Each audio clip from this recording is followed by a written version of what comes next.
grab a drink, light a candle, and let's bitch. Once upon a time, in a world of glitter, fame, and perfectly scripted smiles, 4 girls ruled the Disney era. And trust us, it wasn't as magical as it seemed. From the Do you like my storytelling voice? I do. From the all-American sweetness of Hilary Duff to the headline-stealing highs and lows of Lindsay Lohan. They weren't just stars, they were the moment. But behind the catchy theme songs, red carpets, and squeaky clean reputations were scandals, glow-ups, breakdowns, and some of the most iconic comebacks Hollywood has ever seen. So the question is, who handled the fame the best? Who broke the rules? And who turned all that drama into an empire? Welcome to Disney Divas, the ultimate child star tea, part 2. Where the tea is hot and the nostalgia is real, and nothing stays behind the castle walls. Dun dun dun. Dun dun dun. I'm wondering what this would look like if Disney itself actually produced something like this. They never would. It would probably be great. They never would because they wouldn't want like the drama of it. But now that all of us Disney freaks are like adults and we're into like the true story and the drama and all of that, I feel like if they did do one of these, it would be really good. Yeah. Production wise, it would be really good. Yeah, it would. Okay. So last time we spoke, the first half, we brought up Selena Gomez and Miley Cyrus. Well, back in the day before they came up through TV commercials and Barney, we had the original girls. Back in the good old days. The good old days. We had Lindsay Lohan and Hilary Duff. So, like old fashioned, we talked about Miley, who was quote unquote the bad girl. So let's start with Lindsay, who is quote unquote the bad girl. She was born July 2nd of 1986 in the Bronx, New York, raised in Long Island, and she began modeling as a child in like Ford models, which is really cool. I didn't realize that that's how she started. Yeah, I didn't either. She grew up in a large family with 3 siblings. Parents had a turbulent relationship affecting the childhood stability, early exposure to the entertainment industry. She appeared in over 60 commercials and built reputation as a talented child performer. That's crazy. That is a lot for a kid. Yeah, it is. Because you figure she got into TV, like she was born in 86. She got into TV in 98. So, I mean, not even 10 years old, barely 10 years old. And she's like before that, 60 commercials. She was working right out of the womb. Yeah. Was this, I don't know if this was not before child laws, but like, I don't think they had a strong hold on child laws back then. I think a lot of them are recent, more recent than us recent. Yeah. I bet there wasn't near as many as there should have been. So her breakthrough era, which was 1998 to 2004, she starred in The Parent Trap, where she had a dual role debut. She became a teen icon in the early 2000s. I love The Parent Trap movie. Oh, it's the best movie. Did not know when I was younger that it was one actress. Honestly, was that like her first major role? Yeah, that was her debut role. How? I don't know. Like the amount, she was probably confused. I want to know how she filmed it. I do know that she had a body double. So I did know that. Like she had a person who would stand. Anytime you saw her talking to herself and the front of it is the back of her, that was a body double. And that was so that way she had someone to look at. Okay. I did look that up because I was curious. Yeah. But still, as a child actress, that's a lot to do. Also, I think she should have been paid double because she was 2 main characters. Literally was just thinking that. I'm like, did she get 2 paychecks? Because she played 2 roles. Yeah, she did. She should be paid twice. And with her being the lead for both characters, it makes, like, again, going back to child laws, like, how many hours did she work? Because you're the actress in every scene, which means they have to have you on set. She has to be on set, and she has to film every scene twice because she has to film it once for Hallie and once for Annie. Yep. So did you ever see the original one? There's actually 2 before what she did. There's 2 before. There's 2. So I did see them. I don't know. Not that I didn't like them, but having watched her version first, it was hard to picture anybody else in those roles than her. So they weren't bad. They were older, but it wasn't bad. For her professional life, major roles were in Freaky Friday, Mean Girls, and Confessions of a Teenage Drama Queen. Do you have a favorite out of those three? Three are iconic. Come They're on. all Do I so have good. a favorite? Okay, first off, Freaky Friday. It's so one of good. those movies that I can't wait to show. All three of these, but Freaky Friday is one of those ones I can't wait to show my angsty preteen daughter to be like, listen, this could happen. The thing about Freaky potentially. Friday is I could watch it right now and still like it as much as I did as a teenager. Yes. You know? Did you watch the new one? We went to the movie theater We did. together to see it. We did. I completely forgot that we went and saw it together. I was like, we saw it together. We did. We did. And now that I'm remembering it, I remembered I cried when they sang it. did. I felt so cheesy crying. You did. But we also, she- we took the better seats. We did take the better seat. Okay. Because there was no one sitting there. If you go to a movie theater and you see, and it's one of those ones that you have to like register for a chair, or like when you get there, they tell you, here are the seats available. Great. Okay. When you go in and the movie starts and you see a better set of chairs and no one in them, They were the D-box seats. do you take them? Because I do. Like, nobody's using them. The ghost is not going to care if I'm sitting on their lap while I watch this movie. So I'm going to take the better seats. But I did feel bad because every time someone walked in, I was like, Brandy, if these are their chairs, we have to move. I can't steal it. The people that sat on our left, I'm wondering if those were their seats. I don't think they were. You don't think so? No, because I had leaned forward at one point and was like, are these yours? And they said no. So I Okay. don't think they really were. I think they were doing the same thing we were doing. Okay, that's and they fair. were trying to find better seats. That's Because cool. I think they had the aisle seats like all the way on the side. And that's why they moved in. All right, that's fair. Yeah. They could have taken our old seats too. They I could would've have been taken our old seats, I wasn't yeah. using it. Nope. But like, why would I pay? Because we got a matinee price because We we went at did. like 4:30. Yeah. And the D-box seats were like, I don't know, $15 or something like that. But the other ones were $5. So I was like, we're getting the $5 seats. Yep. But then no one was there. So I was like, all right, I will take the better seats. Yep. There was one time. There was only one time I went with my mom and my brother, and because my brother's handicapped, we sit down in the wheelchair section. So it's like you get 2 seats and then there's a section for a wheelchair and then there's 2 seats. You can have a big group go with you. There's just going to be some space. But we had gone and seen the new Lion King movie. Ooh, I haven't seen it yet. It was good. It was kind of dark. I mean, all Disney movies are kind of dark, but it was kind of dark. Ooh. If you have any little ones, I wouldn't recommend taking them. Music was still decent. You can't beat the original, so like, it is what it is. But we were sitting there and Wait, I think Lin-Manuel Miranda wrote the music. He did. For the new one. Okay. he did. It was decent. thought It so. wasn't bad, but But it's there's- not the same there's- one you grew up with. There's something about the original music. I don't know who was in charge of all the music back in our day, but they went hard with the Yeah. music back in our day, and it's hard to beat it. But we were sitting in our seats, and these 2 like older biddies came in, and they were like, "These are our chairs." And I'm like, "No, they're not your chairs." Yes, they are. I'm like, "They're not your chairs." And I knew they weren't. I knew they were ours. And she's like, "Well, you don't need a handicap seat. You're perfectly fine. These are our handicap seats." I'm like, "Ma'am, this is my brother sitting next to me, who's event-dependent quadriplegic in a wheelchair. These are our seats. I think yours are on the other side of the room that mirror this." And they fought with us for like a good 15 minutes through the previews, to the point where I looked at my mom and I'm like, I'm about to go ham on this lady if we don't get somebody in here. Yeah. Because these are my seats.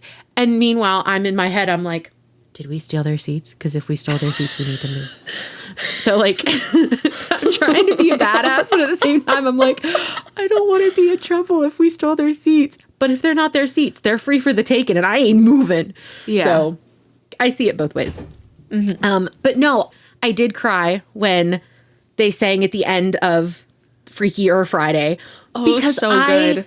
I am such a Lindsay Lohan fan. Me too. And knowing what she's gone through and her being able to come back and that be like her debut back into like was major motion amazing. films. She didn't skip a beat. No. She could have filmed that right after they filmed the original Freaky Friday and you wouldn't know the difference. Like, Nope. It was so good. But yeah, I mean, out of the three of them, I will say I've watched Mean Girls the most. I have watched Mean Girls the most. Have you seen the new Mean Girls? The musical? Yeah. Yes. Do you like it? Yes. I do too. You can't not like it. I do. I like the original Mean Girls better, just because of the nostalgia. I feel like because they're like, one is a movie, one is a musical. So Yes. like, I look at them, but they're in different categories. They are. I do like Janice in the musical better. The girl who plays Janice is so good. I like her. She's in several roles like that I've recently seen her in. She's really good. I love Amanda Seyfried though. I can't. Yeah. Seyfried. I think I'm saying her name right. But I have such a soft spot for her because of Mamma Mia. So I've never seen Mamma Mia. you've never seen. I'm about to swipe our best friend card. What do you mean you've never seen Mamma Mia? We have it. I just haven't seen it. I do know a lot of the songs, I think. I've just never seen it, but I need to. Brandy. My Greek heritage is crying right now. I want to see it. Iconic. It is like yeah, which means you've never seen the second one, which is a prequel. Well, it's kind of a prequel. No. It's mixed with a modern day. Oh my God, my heart breaks. All right. We're going to have to find a day where we can have a double feature because we cannot be love best that. friends if you've never seen Mamma Mia. Hey, I will fix this. It's okay. I'm unemployed now. I have all the time. We will fix this. Confessions of a Teenage Drama Queen. I liked it. I've watched it multiple times. I do enjoy it. I can't get over Megan Fox as the mean girl.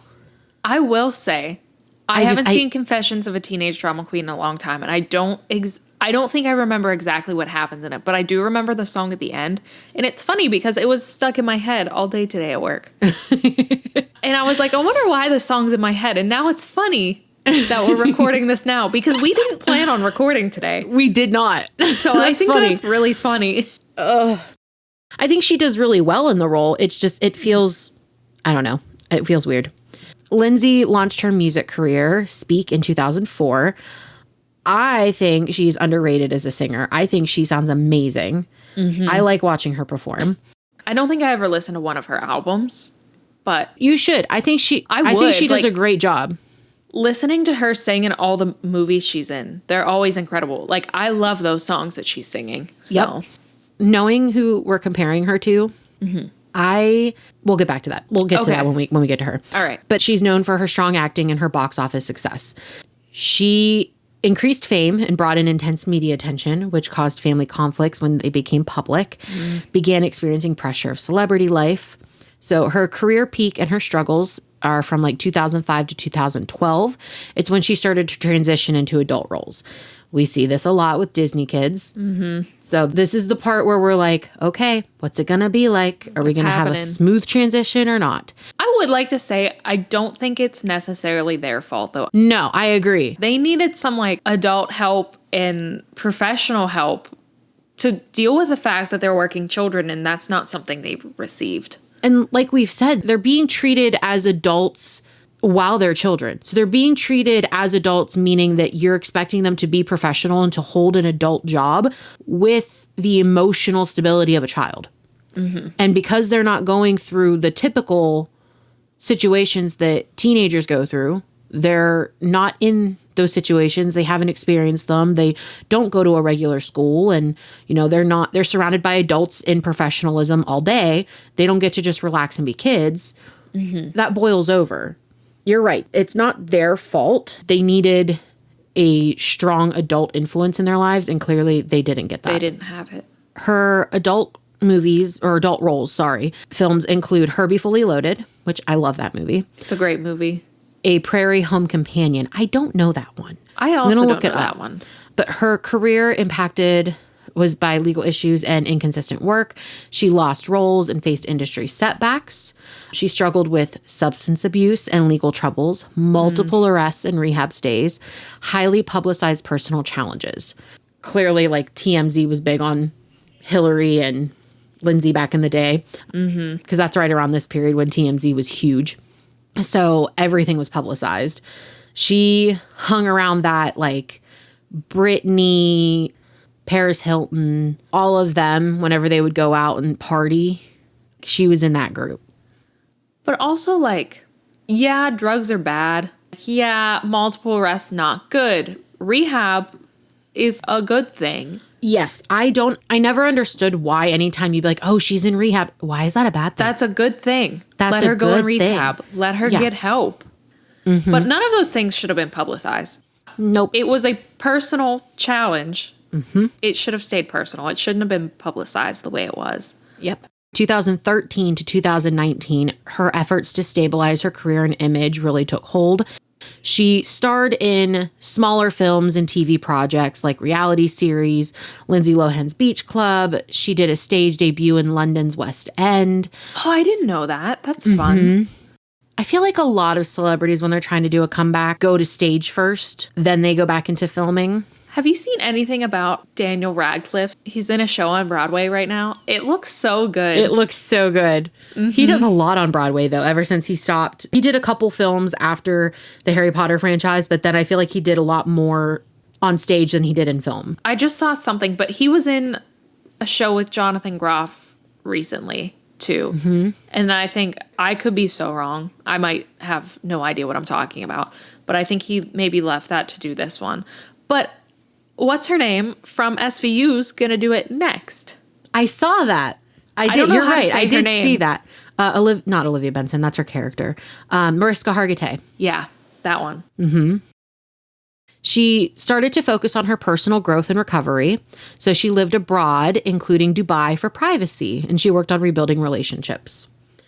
I think her getting out of the limelight and getting privacy like that was the best thing she could have done. Absolutely. Because you figure she's been in front of a camera her whole since life. She was born. You had her in modeling and then commercials and then right into film. Like, she's never had a break. So she shifted toward a more balanced life starting in about 2020 till now. She signed a deal with Netflix and she starred in a couple different romance movies like Falling for Christmas and Irish Wish. Her career resurgence with romantic comedies. She married a financier, Bader Shamas, I hope I pronounced that right, in 2022, and she became a mom in 2023. Aww. So she's focusing on family life and stability. Like I said, I love her as an actress. I love her as a singer, as a performer. And just like with Britney Spears, I feel like the industry let her down. Yeah. And didn't support her. And she obviously didn't have support from parents because they were just looking at it as a cash cow. And that's exactly what I feel like a lot of these are. Like, parents were just Yes. using them for money. But, like, I get it's also a job for the parents to have to, like, take their kids to, what's it called when they... Auditions. And screen tests and all of that. I get that. I agree with you. I get it. But I also feel like... you just do it for yourself? Why do you have to dig your kid into it? There's a different... Like, I also agree. I understand with it being a job. Like, there are some parents who are like, I'm going to take on a manager role so that way this can be my job. So that way you can have a career. I get that to an extent. But when you're just taking your kids' money... There is still a difference between work and home. And there needs to be a distinction between, all right, I'm your boss versus, all right, I'm your mom. And I bet that's really hard. I'm sure it's very hard. I wouldn't want that for myself, let alone for my kids. I feel like if my kids ever wanted to do something like this, I'd be like, we're going to hire you a manager and I will figure out a way to this can be my focus. Like, I'll figure it out. But I don't know. Some parents, they just look at it and like, this is my money train. Yeah. Would you ever, if your daughter wanted to model, act, sing, would you do it? Yeah. Whatever they want to do. Whatever my kids decide, this is what I want to do. This is what I'm passionate about. Okay, great. Let's figure it out. I don't know if Mike and I would ever want to move to LA. We are not. Mike would never move to LA. We are not city folk. But I feel like there are opportunities everywhere that we would figure it out. But yeah, I can't imagine when you become a parent, you want better for your kids. Yeah. And like, there's a difference between supporting them and using them. And I couldn't imagine being like, all right, you're going to do all this work. I'm going to get your money and not have anything set aside for you. Like, no, I couldn't do that to someone. All right. So our next one, this is the quote unquote good girl. So Hilary Duff. Were you a bigger Hilary Duff fan or a bigger Lindsay Lohan fan? Lohan. I was a Lohan girl. Oh, I was too. Yeah. I will tell you why. I am not going to let people come down on me. We are not starting a fight in the comments. I do not hate Hilary Duff. I don't know any of these people personally. They could all be complete assholes. I don't know. But when it comes to Hilary Duff, I feel like society wanted you to hate Lindsay, so they made anything Hilary do look like it was okay. Okay. Even if it's the same thing that Lindsay was doing. Okay. And they did the same thing to Miley Cyrus versus Selena. So I feel like the industry wanted you to like her so much that I was like, no, I'm not going to like her because they pushed for it. You know what I mean? Yeah. That aside, I think I was a bigger Lindsay Lohan fan because I saw more of her things. I didn't have cable growing up, so I didn't have Disney until I was older. I never really watched Lizzie McGuire, and I feel like that was the main thing she was in. I think I watched the Lizzie McGuire movie one time. I watched her show, but not continuously. Like, it wasn't something where I was like, oh, I have to watch this. I have seen the movie several times, and I've seen several of her movies after she left, but I don't know. I felt like they were trying to make her such this goody-goody that I was like, no, I don't like it. That's fair. But she was born September 28th of 1987 in Houston, Texas, and she was raised alongside her sister Haley, who is also in entertainment. Wait, do I know her? You do. She's done several things, but her and the two of them together, they did a movie where the precipice of the movie is they are daughters of this makeup mogul, and he dies, and they have nothing. So like they go from being rich to having nothing. Yeah. It's cute. I like it. They do well acting together because they're sisters. So obviously they have chemistry. And I will say I liked that movie, but I don't really think I've seen a lot of other things with Haley in it. Okay. I can't think of anything where I'd be like, oh, she's in this. Her mom encouraged both daughters into acting. Tight-knit family, but early push into Hollywood life. Ballet classes, auditions equals busy childhood. So just like Lindsay, she was just constantly working from the get-go. Mm-hmm. Early TV roles and commercials, slowly building her resume before the big break. 2001, she lands the iconic role in Lizzie McGuire and becomes the face of Disney Channel. Stars in the Lizzie McGuire movie, drops hit albums like Metamorphosis, Instant Success. Everywhere you looked, Hilary was that girl. So I will say this because you had asked earlier who I liked better when it comes to music. Mm-hmm. I have the same feeling about Hilary Duff that I do about Taylor Swift. Okay. I don't like Taylor Swift, and this is where all the Swifties come at us. But here's the thing. I like her music. I don't like her. And I don't know her personally. This is not personal. This is just how she acts in interviews. This is, what she does on stage. This is, how everybody reacts to her. So that's how I feel about Hilary. I like her music. You can play her music and I'll enjoy it. I'll sing along. I know all the words. I don't like her music videos. I don't like the way she talks in interviews. I don't like, it's just, you know how you get that ick? Yeah. I get the ick. Okay. And this is where everybody stops listening to us and cancels us and, comments below that they hate me. Hey, you guys can stop listening to this episode. And then you guys can come back next week for that episode. If we've really made you mad, we can fix it. Oh, boy. Fame hits hard and fast for her. She reportedly navigates pressure of being a teen idol. Dating rumors swirl. Young Hollywood was watching. I'm sure they were. Teen queen to young adult, 2005 to about 2010. She was determined to break out of the quote-unquote Lizzie box. Again, this is the part where Disney kids are like, I don't want to be a Disney kid anymore. I want to be an adult and taken seriously. So she stars in A Cinderella Story. I did love that. Which is a great movie. But I did like A Second Cinderella Story better with Selena Gomez. Yes. Mm-hmm. But notice, they both get a Cinderella movie.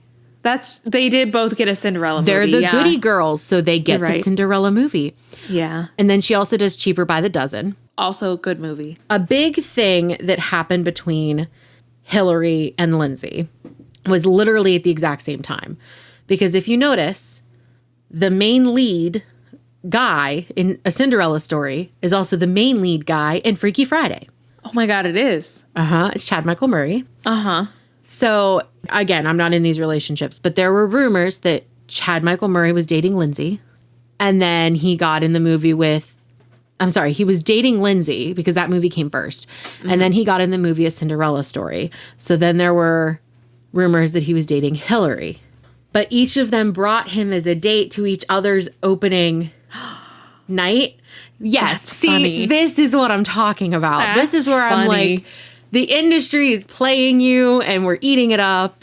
It's this whole big thing. So then every interview that they ever have, they're asking obviously about their relationships. And, oh, Hilary, you look great tonight. Have you seen what Lindsay's wearing? Or, hey, Lindsay, you look wonderful. Did you hear the most recent song that Hilary put out? Like, it was just constantly going at each other for no reason. Why do we pin teenage girls against each other? Because it's money. It makes money. But because it makes money, it's easy money for them. But here's the creepy part. These are like 30 and 40-year-old men behind a camera. Yeah. That are in charge of this. I never thought about it that way. They know that it'll work because the audience is teenage girls.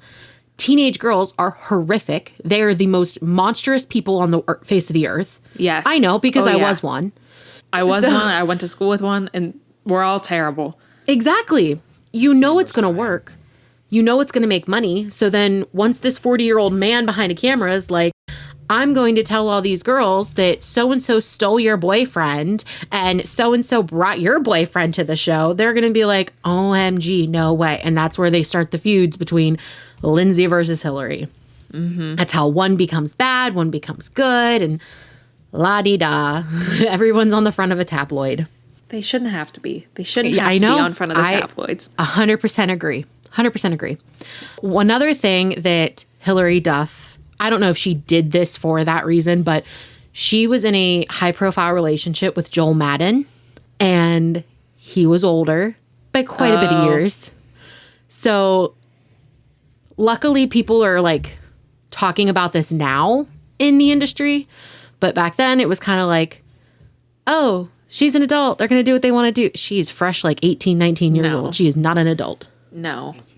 But yeah, she was in this high profile relationship with Joel Madden, and it's quite an age gap. So obviously it was fire and it was headlines and it was just everybody's talking about it. She marries NHL player Mike Comrie in 2010, and she's trying to balance her love life and fame like a pro mostly. 2011 to 2016, she kind of takes a step back from her music. She returns to TV with the show Younger, which was a surprise hit. I've never seen it.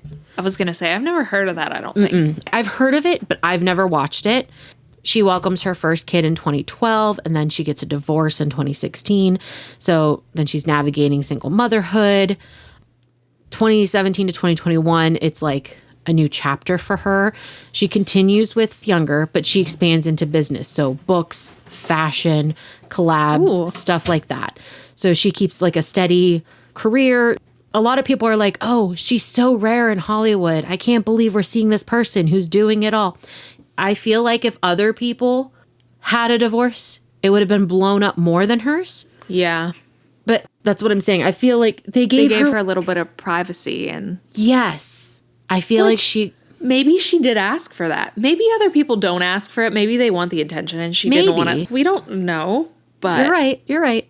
I think she did disappear for a little while. She did. And now all of a sudden she's back again. Yes. So she fell for the musician Matthew Coma, and she marries him in 2019. And now she has a growing family. 2022 to present, she starred in How I Met Your Father. Have you watched it? I haven't. Okay. I've heard of it. I haven't seen it. I liked it, but I feel like they were trying way too hard to make it like a copy, like a replica of How I Met Your Mother. I feel like because How I Met Your Mother was so iconic and so unique, I feel like if you were going to do a show like How I Met Your Father, you want some throwbacks and some nods, but you need to let it be its own. Yeah. I just finished reading The Testaments. So the shows also just started coming out, so I watched them, and there was like a knockback into The Handmaid's Tale. Anthony was watching it with me, and he was like, why? He's like, why did they have this person still be this person? I'm like, because it's the same world. She is the same character. And he was like, no, it needs to be different. I'm like, I needed it to be the same. Yes. Like actress I understand. Yeah. For me. And he was like so upset about it. And I was like, but you're not even the one watching this. I was like, you hate this series. Let me watch it. Let me have fun. She's now a mom of multiple kids.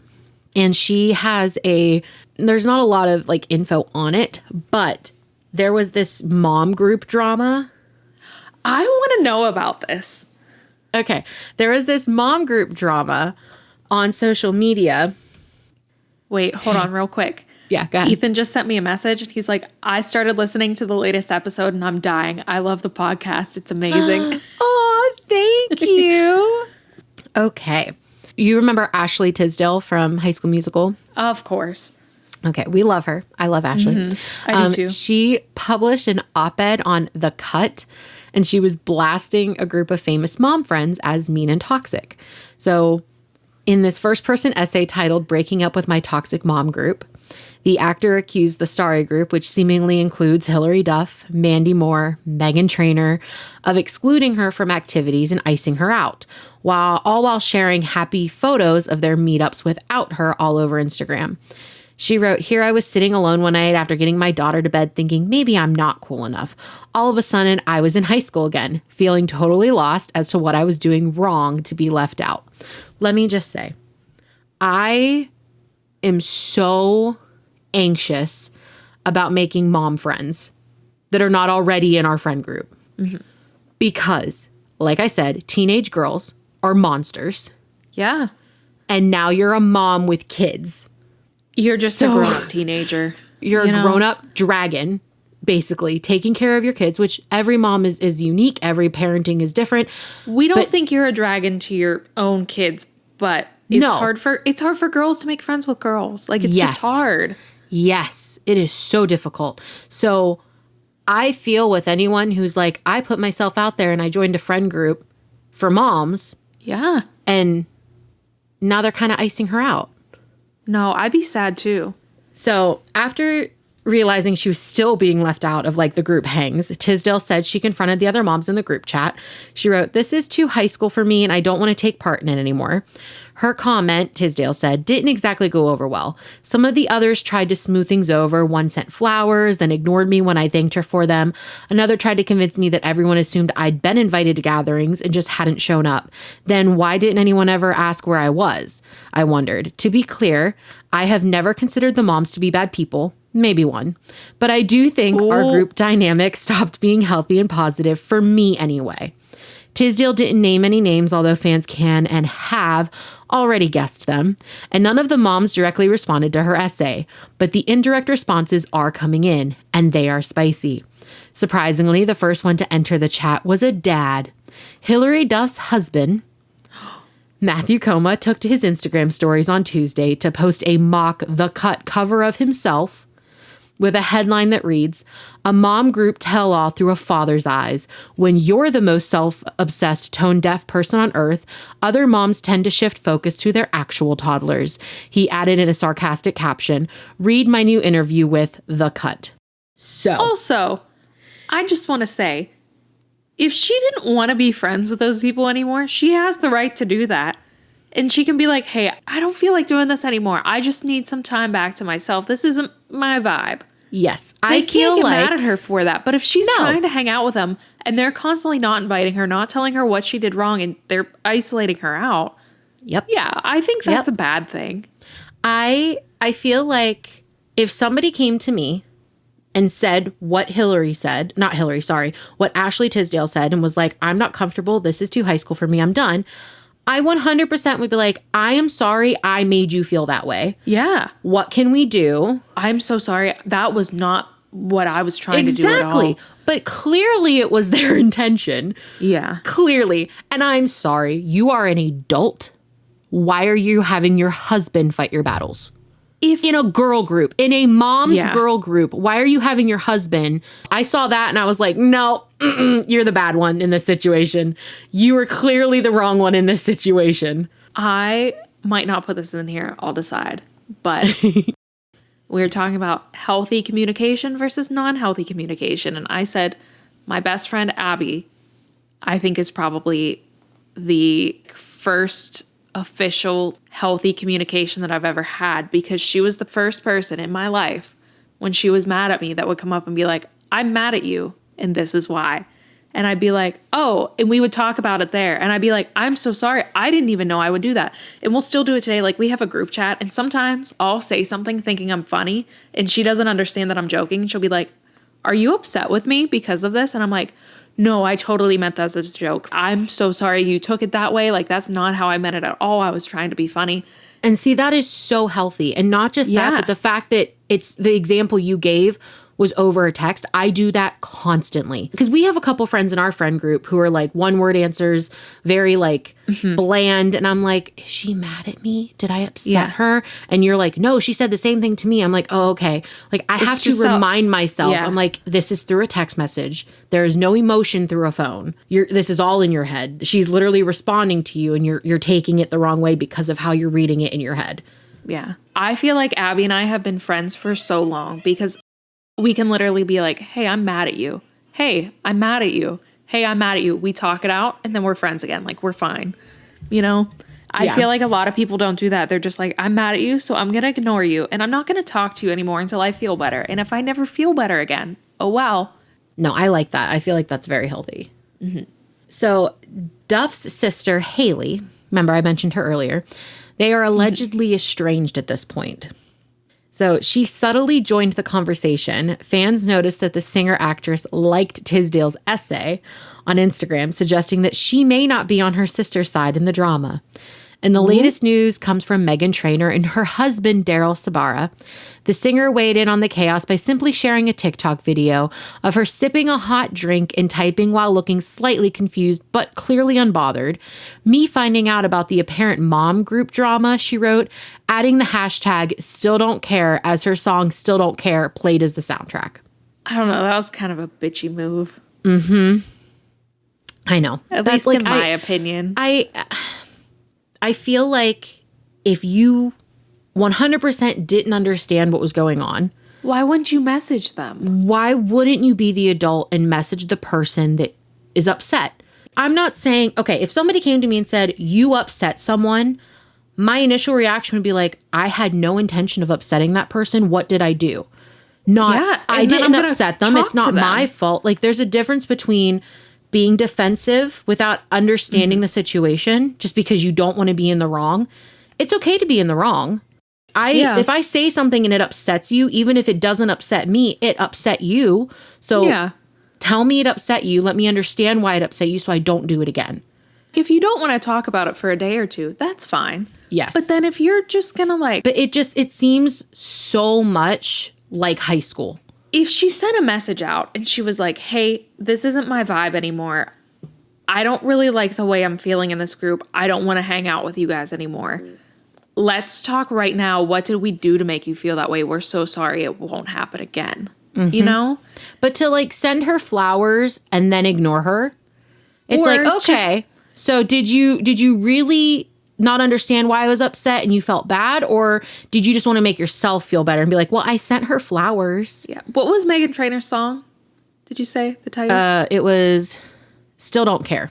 So you think a correct response to that would be is to plug your music and take a picture of you or a video, whatever, of you sitting on your porch drinking hot tea, playing that song. And you think that's going to make her feel better? And we're the good guys. We're not in high school. We're not the issue. You know what I mean?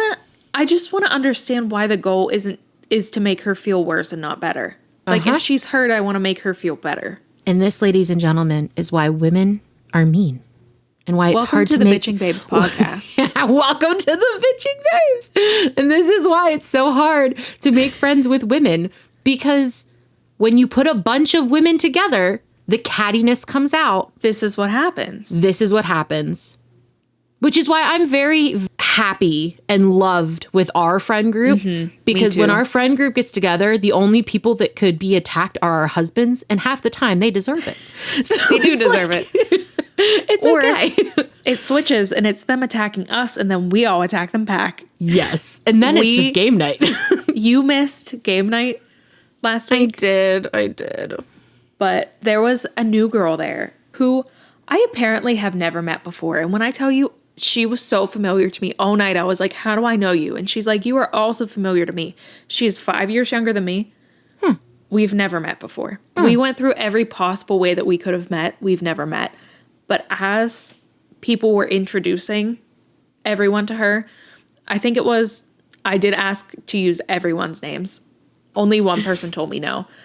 But Jonathan was going around and he was like, so this is Brandy. And then it was Evan was sitting next and then it was Anthony. And they were like, Anthony is Brandy's husband. And our one friend was like, no, you have to do this the correct way. This is Anthony, and that is Anthony's wife, Brandy. Yep. And I was like, and that is how we attack each other. That is how it begins. In all of our husbands' phones, we are all of them. Mike's wife. Yep. Or Anthony's wife. Yep. We don't have names. We're just someone's wife. Mm-hmm.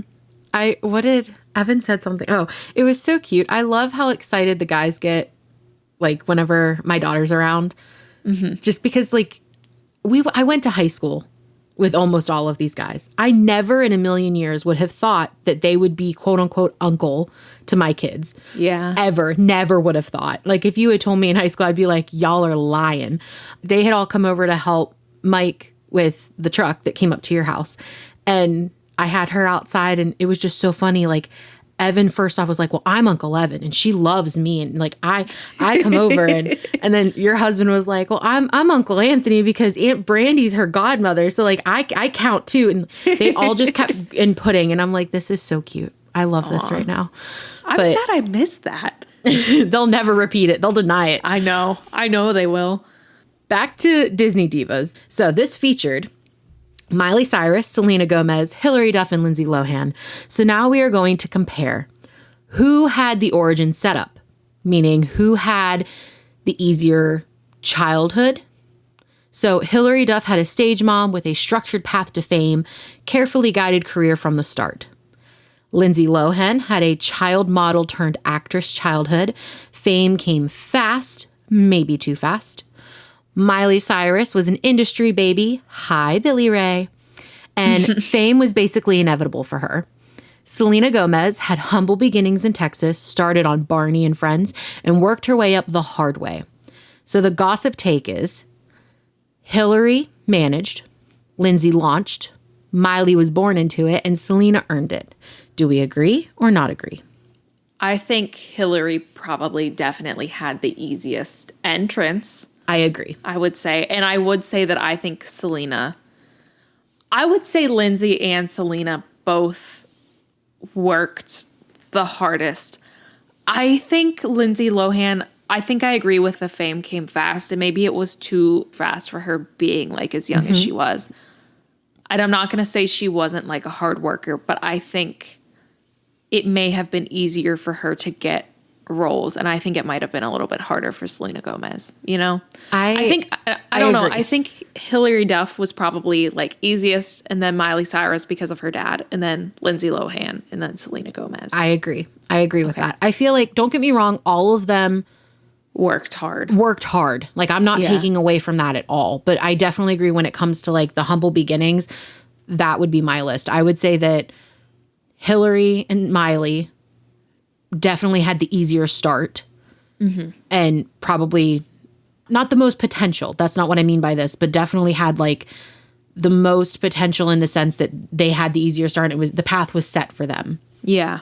I feel like when it came to Lindsay and Selena, they had to really buckle down and do more of that on their own in the beginning, especially Selena. I feel like Selena had to really work from nothing to what she is. Yeah. The breakout era, who ruled the spotlight?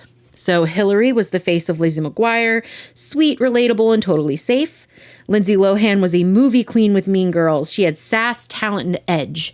Miley was a global domination via Hannah Montana, merch tours, total takeover. Selena was the star of Wizards of Waverly Place, sarcastic, cool, and a fan favorite energy. So the gossip take, meaning Hilary is America's sweetheart, Lindsay is Hollywood's wild child, Miley is the franchise queen, and Selena is effortlessly likable. Do we agree or not agree? I think I agree. Yeah, 100% I think I agree to that. I would say Hilary definitely was, I think, coined as like because Lizzie McGuire was so sweet. So she was America's sweetheart. Yep. And Lindsay Lohan was the wild child. So like that is how she got that. And I feel like Miley Cyrus's fame just came so fast. Yes. And I feel like instead of it being more like franchise queen, I would say she was like franchise/tour queen. Because she went on tour. Tour after tour after tour. After tour after tour after tour. So I feel like it should have that in there too. Selena being effortlessly likable, I will say, if I was to be friends with someone, it probably would have been her. You know? I can agree to that. All right, breaking the image, glow up or blow up? Hilary Duff, soft transition, minimal controversy, and tried to keep it classy. Lindsay, party scene takes over headlines, career starts slipping. Miley, wild rebrand, the VMAs, need we say more? Shock value equals strategy. And Selena, subtle emotional evolution, less scandal, more vulnerability. So the gossip take being Hilary was a safe exit. Lindsay is a chaotic spiral. Miley had a dramatic reinvention. And Selena had a quiet transformation. Do we agree? Yeah, but I think it's all how it was portrayed to us. Yes. Thank you. Okay. Thank you.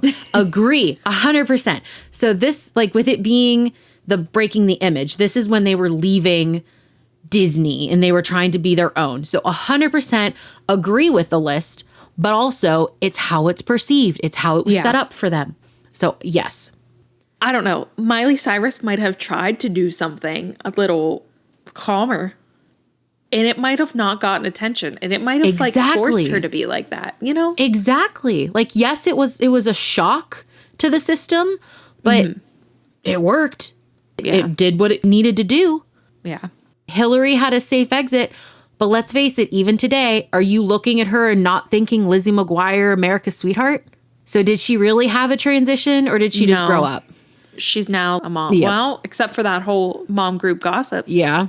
I mean, Lindsay, chaotic spiral, but look at where she is now. She's great now. Yeah. She went to rehab because that's not something that should be shamed. She did something to make her life better. She's married. She has, is she married? Yes. Did you say that? Yep. Okay. Yep. She's married. She's a mom. She's back doing what she, I assume, loves to do if she's back into acting. Yeah. I don't know. I think she had a really good turnaround. I don't know if that's the right word that I want to use. I don't know what word I'm looking for. No, I agree. I think that's a good word. I feel like when it comes to Lindsay, it wasn't so much that she was trying to break the Disney image. It was more that she had broken it so hard that it broke her and now she had to come back. So like hers was a true comeback. Hilary, because of her safe exit, never really broke that Disney persona. Yeah. Miley, she broke it. She had a total dramatic reinvention and it worked. It was a shock to the system, but it worked. And Selena, I can say that it's not the same as Hilary. I can look at Selena now and be like, oh, you're Selena Gomez. You're not, Wizards of Waverly Place. Like, I don't see her as Alex from Wizards of Waverly Place. Like, I see her as Selena Gomez. She definitely had a transformation out of being that Disney star. It was just a quiet one, which it worked for her. She did well. All right. At home life, stability versus chaos. Hilary Duff, marriage, kids, divorce, but it was handled low key. Now thriving mom life. I would put thriving mom life, but at the same time, like you're dealing with a lot of mom drama. Also handled low key. Is that just, was that by choice or was that, but I don't know. I feel like when you're in the spotlight, it's not your choice. Exactly. I think it just wasn't, she wasn't in the spotlight at that time, so that made it low key. And I feel, okay, let's face it, even when it comes to tabloids and, celebrities and all that, if everyone in the industry has already coined her to be this sweet, innocent America's sweetheart girl, you're not going to go looking. We got to take a pause for a second because I meant to say this at the beginning of the episode and I forgot. But I just wanted to let you know that at the time this episode releases, you're going to be a mom again. I am going to be a mom again. That's crazy. Oh, that's weird. I'm sorry. I just now remembered. That's cool. Oh, that made it real right now. Are you all right? It's just at the time of recording, I've still got like 8 to 10 weeks right now. And the fact that when this comes out, I'm already going to have him. Like it's going to be. I thought maybe you'd want to know. I have been waiting for weeks. I planned it out that it was going to be this episode that we recorded, that it was going to be this one. And I was just like, I need to remember to say something. And then I forgot until right now. That's okay. So yeah, We congratulations. can edit it. It's fine. Thank I you. hope he sleeps great. He's going to be a great sleeper. I hope, because today I had to have my glucose test. Ooh. And let me tell you, this kid on sugar, he has not stopped kicking all day. Oh, no. Literally, I was because when you get your glucose test, you have to drink this drink. It doesn't taste bad. It tastes like orange soda, but you have to sit and wait for an hour before they draw your blood. So I'm sitting there and I was reading my book, and this woman across the room from me waiting for her call to go back. She goes, "Ma'am, are you okay?" And I'm like, yeah. Why? Is everything all right? She's like, "Your belly." Like, I'm watching him from across the room kick, and he is just, she's like, "Is there more than one baby in there?" I'm like, nope, just the one. He's just all sugared up today is all. So it was a lot. But yeah, that makes me really happy that he's going to be here for this one. Okay. At home life. So Lindsay Lohan, family drama plus legal issues everywhere, which we really didn't get into that too much. Her family had a lot of drama going on, but it didn't really, it affected her, but it had nothing to do with like her career. But she eventually steps away to rebuild. Miley Cyrus, roller coaster romance with Liam Hemsworth. We kind of went over that a little bit. Public heartbreak equals personal growth. Selena Gomez, high profile relationship with Justin Bieber. We went over that. Health battles with lupus. And then she kept her inner circle tight. So the gossip take, meaning stability versus chaos. Hilary is stable and always has been. Lindsay is messy, and then she was healing. Miley was emotional, but she's evolving. And Selena is private but deep. Do we agree? No. No. Because I don't okay. think Hilary was stable. Because I think she did have a lot of things and they were just hidden from the public, which is fine. But like, Selena also had things going on that were also kept private, but like the public still knew about it. I don't know. Does that make any sense?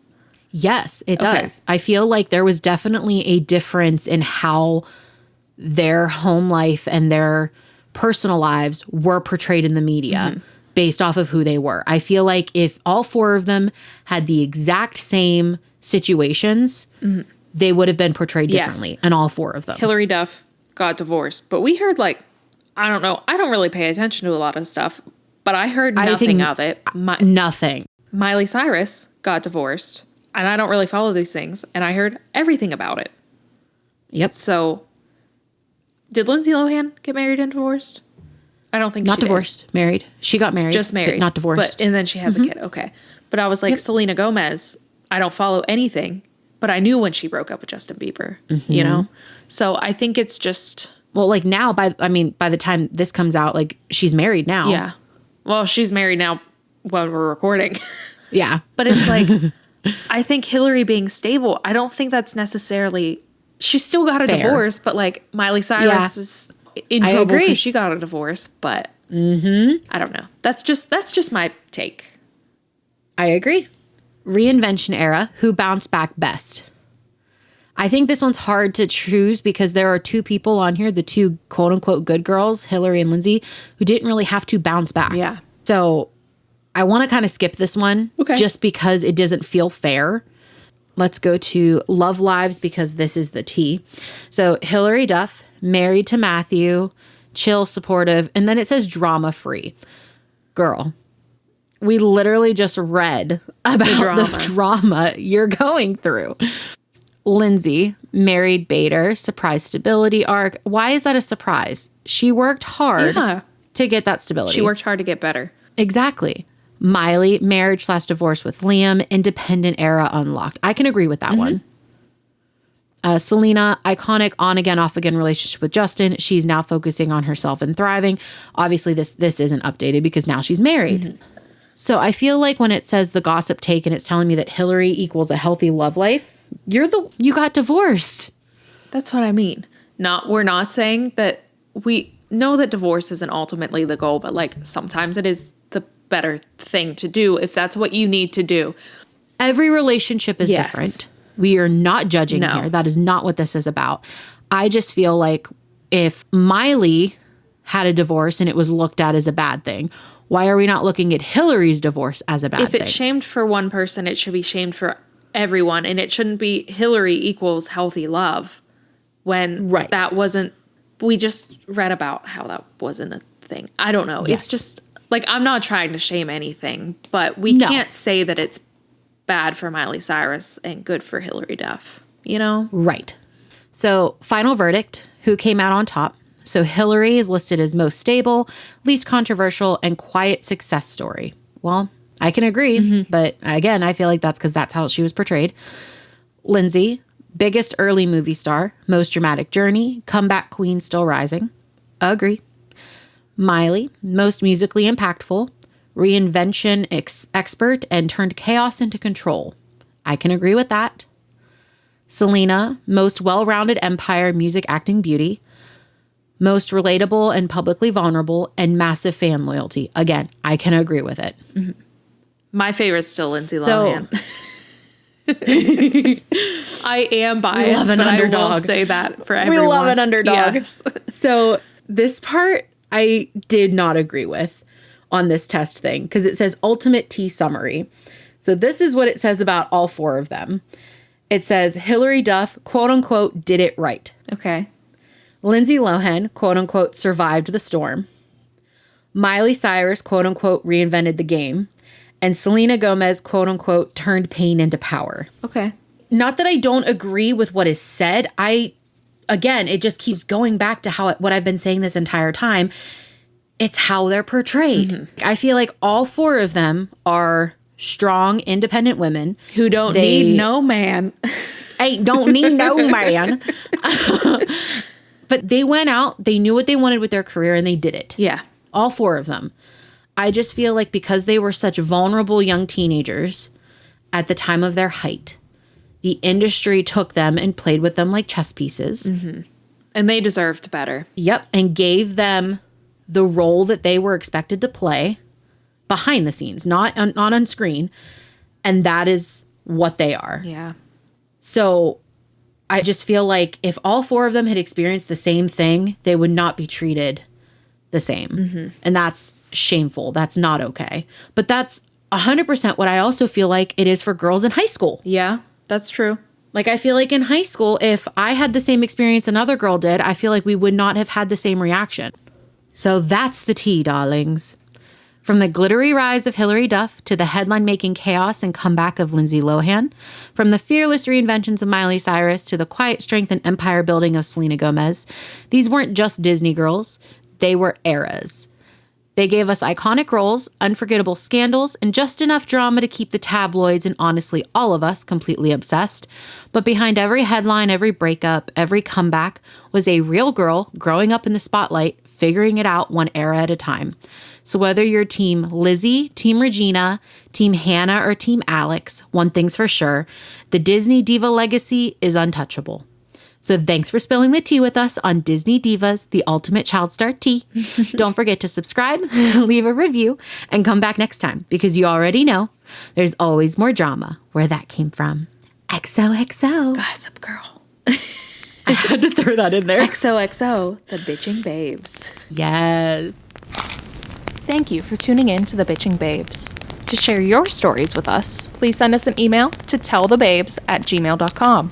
Now, this is your friendly reminder to blow out your candle and hydrate responsibly. We'll see you next time. Because it's money. It makes money. Your camera just came back on. Yeah, Mike's working on it. Oh, okay. That was my husband with technical difficulties. So if my camera dies, we'll just keep going. That was fun. I like these ones. That was a good one. Yeah.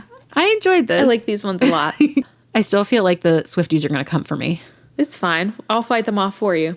I used to, when I was younger, I liked Taylor Swift. But once she, like, I don't know, probably in like 10th grade-ish, I started to not listen to her so much. But what if this is like the horoscope where everyone that actually hates Taylor Swift is actually going to hate me? That's not possible. We're both a Sagittarius. It's not possible. She uses her power for evil. I don't have any power to use for evil, so.